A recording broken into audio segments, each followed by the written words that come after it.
Hey. What's happening, guys? This is crazy. So, we are jumping on live. It's our first time live From Panama. from Panama on YouTube and first time live on our phone. So, we're just trying to figure out, just testing to see how it works. But I guess just for those that are catching this by way of replay, I'm Glenn P. Brooks Jr. This is Cherie. I'm Cherie A. Brooks Jr. And we are living liberated here in Panama. So I know there have been a lot of people that have had questions and wondered, like, what's up? How y'all doing? What's going on? So Are we you want to running try. from the law? Huh? Are you running from the law? Are you?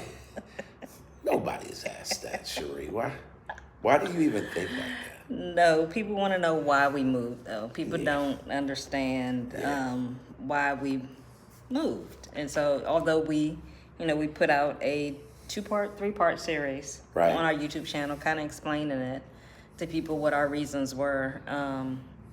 But the primary reason was for peace of mind, for peace. Right. For those of you that do not know me, I have a history of depression and anxiety, and the stresses in the United States was triggering. There were certain things that happened over the last couple of years that triggered my PTSD, that caused my anxiety to soar. Right. And I needed to get to a place where I could feel comfortable and feel safe and not be triggered. And fortunately for us, we came and visited Panama in January, and I believe I found that place of peace. Yeah. There are certain circumstances that I don't have to deal with here as an African American woman. So let's real quick, when you say circumstances, and hey Amber, hey Robert, what's going on, y'all? Hey. It's good to see everybody. I just want to acknowledge you guys. If y'all can hear us okay, give us a thumbs up in the chat just to interact and engage and let us know, what the sound is. We don't have our microphones on or anything. We just decided to go really impromptu, didn't tell anybody. We just said, hey, we're sitting here, just got finished watching some Mindless TV. Some mindless TV. Said, let's go live real quick. But Cherie, when you start talking about the idea of moving here for peace of mind, I don't know if anybody can relate to the tension that sometimes comes with being black in America. Mm-hmm. And although we are not running from America, we are running toward peace. Right. If that makes any sense. Right. And the best way that I can describe it is that when we came to visit, well, let me back up. So the last couple of years with the pandemic, and the pandemic highlighted a lot of things. We all knew that there was, assault on African Americans. We knew that there was injustice towards us. We knew that those things happened, but it highlighted it during the time of the pandemic because we were all sitting at home. We had nothing else to do but see it when it happened every day. So even when you talk about that, the situation with the murder of George Floyd, right? If you think about that happened in the middle of a pandemic when everybody was home. Everybody was looking at their devices, and everybody witnessed that at the same time, right? So that's a phenomenon in of itself that normally, a news outlet would have to trickle that kind of stuff out, and you would hear about it, and maybe you would hear about it 2-3 days later. Can you imagine when everybody around the world is looking at the same thing at the exact same time? Right. So if there are 8 billion people in this world, and probably 90% of them are watching the same thing, that can spark an entire movement that says, okay, this is real, what's going on, and what do we do about it? Well, for a person like you, I think that it really boiled down to just really heightening the issues that you were already navigating through. Right. And so for me, the trauma that I had in the past that caused my PTSD, whenever any type of natural disasters, any type of major event, whether it's a mass shooting, all those things were triggers for me. And so this constant barrage of individuals being killed, the constant barrage of the mass shootings, right, the attack on the Capitol. I'm Right. gonna call it the attack on the Capitol. Right. Those were all things that built up to a point that there was a certain point in time that actually I could not leave my home. My anxiety was so high. And so, I've been working with a therapist and doing all of that, but I realized that I had to find my peace. I've done, and I still do therapy, and, I've done medication. I've done everything that they've tried. I had a comfort dog. Right. We've done everything that I could do. And it was like, okay, so what else can I do to try to find this place? Because what I was not content with was that allowing this to debilitate me to the point that I could never leave my home again. Right.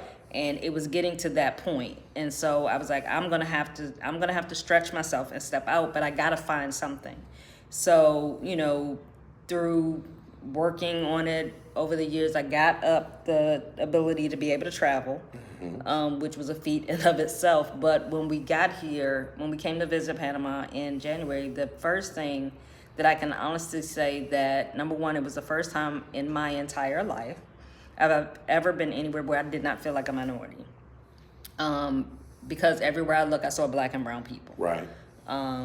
So there was a release of that oppression, of feeling like I was an other.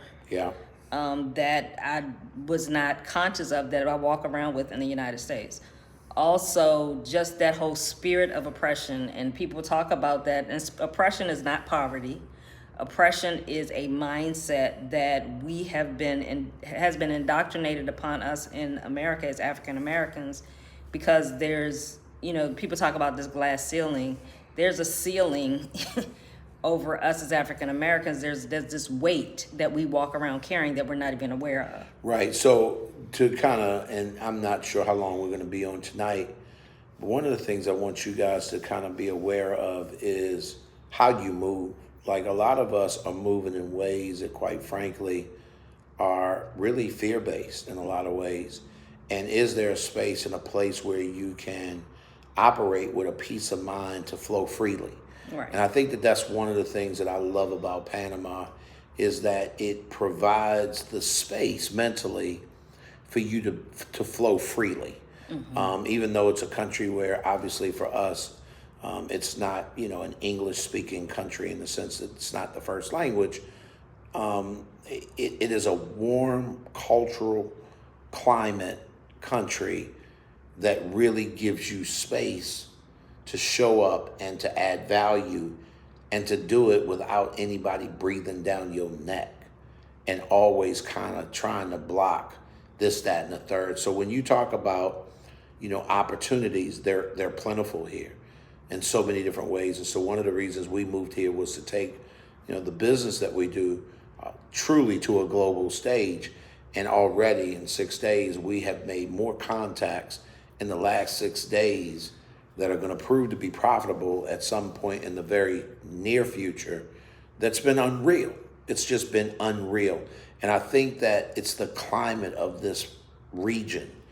When we walk out the door, you meet Black and brown people that look like you, feel you, understand you, get it. They just don't speak the same language that you do. Right. And I think the biggest thing, if I could surmise all of this, I think it's getting to a point in your life where you're willing to do something different in order to get to where you want to go. That part. We often get comfortable. We're comfortable. We get complacent with things. We accept things the way they are. Yep. And we'll complain and say we want things different, but we aren't willing, or we're not able to do something about it. We've been blessed. We are in a position that we were able to do something about it. We were able to do something for ourselves, to be able to find our peace, to be able to find our place of peace for now. And I think that my biggest, what I want to share with people is that no matter what your situation is, no matter where you are, find your place. Right. It may not be, it doesn't mean you got to leave the country. Right. It could be changing jobs. It Right. could be changing the neighborhood that you live in. It could be changing the circle of people that you surround yourself with, but you have to find your place of peace. Don't accept the status quo as that has to be the way it has to be. You have to find your happiness. You have to find your place of peace. And you have to be willing to do sometimes what's unconventional, what's not popular, in order to do that. But I think that we have learned to always put everything and everybody else before ourselves. Yeah. And I think it's time for us to put our mental and our physical wellness first and foremost, and do what we have to do, because I always say I can't be any good to anybody else if I'm not good physically, mentally, and spiritually. And so this was a step in my being able to make sure that I'm good physically, mentally, and spiritually. So one of the things that I want to do is I want to encourage you guys, if you have not subscribed to our channel, do so. We're going to be releasing some information on what it looks like to live liberated. And I think that's a mindset. You know, yeah, we live in another country and it is awfully liberating. The cost of living is much cheaper than what it is where we were. There are some places in the U.S. that, quite frankly, this is an upgrade, not only environmentally, but financially. If you live in New York City, if you live in Atlanta, if you live in D.C., if you live in a major metropolitan area, moving to Panama City for us has exponentially increased our financial ability to do what it is that we do, partly because most of what we do for business is online. So we've not increased the cost of what we do, we've actually decreased it, and therefore increasing our earning potential. One of the things I want to encourage everybody is that if there's an idea that you have in your mind to do, I want you to create a strategy around what it looks like to actually execute on that. Because what Cherie and I are doing is not for the uber wealthy. No. I need y'all to hear this. The average salary in America, you can do what it is that we're trying to do and what we're doing. The problem is, it's your mindset. It's how you think. And when you are married to the four walls that you live in, when you're married to the neighborhood or the city that you live into, it limits your possibilities of thinking, what would it look like for me to be able to accomplish all of what I want to accomplish, even if it means for a season moving abroad. And I think that when you think like that, it opens up the doors of possibility. It's funny when you say that. I remember was it in the 90s, there was this mass exodus of everybody going to Atlanta. Right, I remember that. Everybody was leaving. Everybody wanted to go to the Atlanta. Land of milk and honey. People were willing to relocate and do that, but they were going there looking for something. Right. And there was a mindset that those people had that up and did that, and to their families, to everybody, it was like, oh my gosh, how can you do that? Why are you going there? You don't know anybody. This is no different than that. We just made an exodus for ourselves. It wasn't necessarily coming here for milk, the land of milk and honey. In a financial sense, yes, that's a benefit, but it was much more personal for us to do that. But I think that it's the mindset that goes with it. I think that we have got to get out of this place. We've got to start dreaming again. Yeah, I think that's right the biggest there. thing. I think No, we have babe, to start dreaming that's again. exactly and it. be willing to go after those dreams. You don't have to live in the four walls. So when you say that, and I'll just leave it here, I think that a lot of times growing up where we come from, it really squelches your dreams because you see so much opposition. At every turn, there's something blocking you, in a sense, from getting where you need to be. And I was just on the phone with my son, with Justin, and I was out on the balcony talking to him. You were watching a movie. And, you know, when I think about the cost of living, he just got back from a trip to New York City.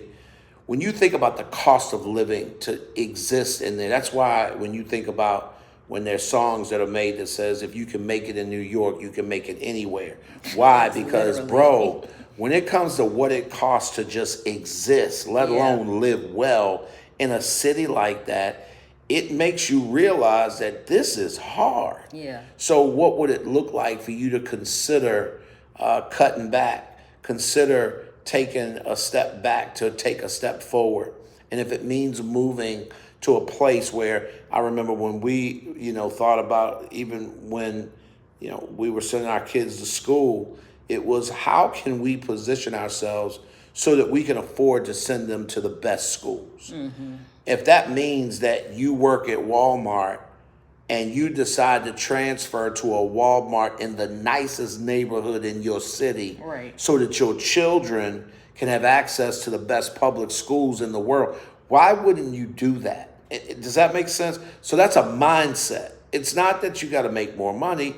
You got to think different. So we want to encourage y'all to subscribe to the channel. We're going to be talking about some things over these next couple of weeks and months. And my hope, babe, is just to encourage people that there's a different way to live. You do not have to be trapped in your normal, if you will, longer than you need to be. Unfortunately, most people, they don't lack the resources to do what needs to be done. Because in most cases, we're talking to straight hustlers. Right. People who know how to get it out the mud. People who know how to make it happen. The problem or the thing that you lack is a mindset to be able to make that adjustment. And then committing to a game plan. We've been researching Panama for 3 years. That's what people don't know. Right. This did not just this happen not overnight. just happen.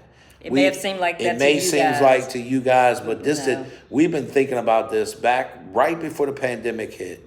We started realizing that our online business was providing us an opportunity to have some choices that we didn't think could happen. And when you are authors of 9 books and you've sold more than 50,000 copies and you've created opportunities in business and different things, it puts you in a position to be able to think differently. And for us, we were like, yo, we could work anywhere in the world we want because we work online. Right. Where would that be? Right. Why would we go there? And that's how Panama came to be. Right. And lastly, I just want to encourage you guys that life is short. Don't keep putting off your bucket list Yeah. until later. Yeah. If you have the opportunity, if you have the means, do those things now. And 20, that was another 30, reason, 40 years old, do it. Right. That's another reason why we decided to go ahead and pull the trigger and do this now. Tomorrow's not promised. I didn't want to wait another 5 years to come because I may not have been physically in shape to do that. We don't know where we'd be 5 years from now. So we decided we were in a position we could do it now. We had the freedom to do it, so we pulled the trigger now. Who knows how long we'll be here? We may come back to the States in 3 years, 2 years, 1 year. I don't know. But for right now, this is our place. And at the end of the day, we can always start over. Absolutely. So give yourself permission to dream. Give yourself permission to not live vicariously through other people, but to see Pursue what they're your doing dreams. and be encouraged to pursue what it is that you want to do. At the end of the day, we already know what time it is. You can't get to any place of significance by yourself because we all need some help. Get you a tribe, get you a support system, and get yourself some information so you can figure out what needs to be done. Y'all be good, and we're going to go ahead and cut this live short because it is an hour behind East Coast time, and so we tired thinking that it's really time for us to sit here and go to bed. So we got to figure out how to stop this thing. I don't know what that looks like. Ah, there you go. There we go. Y'all be good. Bye, guys. We all need some help.